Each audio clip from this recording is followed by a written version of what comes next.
Sir இப்போ நான் வந்து இன்னொரு இன்ஸ்டியூட்டோடைய டெஸ்ட் பேட்ச் ஃபாலோ பண்ணிகிட்ருக்கேனே, இது வந்து எனக்கு கொலாப்ஸ் ஆகாதா அப்படின்னா, இந்த பாருங்கள், த மோர் யூ ப்ராக்டிஸ் இப்போ ஒரு வீரன் இருக்கான் அப்படின்னா, ஒரு வீரன் போர்க்களத்தில் போய் அவன் ரத்தம் சிந்தக்கூடாது அப்படின்னா அவன் பயிற்சி களத்தில் ரத்தத்தை சிந்திருக்கணும்னு வாங்க. ரொம்ப சிம்பிள். நீ the more you practice the more you be well efficient and also well tactician. அதே மாதிரி தான் நீங்கள் எத்தனை டெஸ்ட் பேட்ச் வேணாலும் எழுதுங்க, எங்கே வேணாலும் எழுதுங்க. But this plan is for a fast revision plan.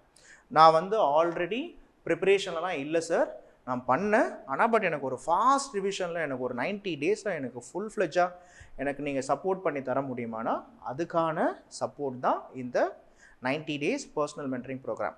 இதை நான் ஏன் பர்சனல் மென்டரிங் ப்ரோக்ராம் அப்படின்னு சொல்கிறேன் அப்படின்னா, இப்போது இந்த பர்சனல் மென்டரிங் ப்ரோக்ராம் அப்படின்றது ஒரு பேட்சில் நீங்கள் எடுத்துக்கிட்டிங்கன்னா ஒரு 15 மெம்பர்ஸ் தான் இருப்பாங்க.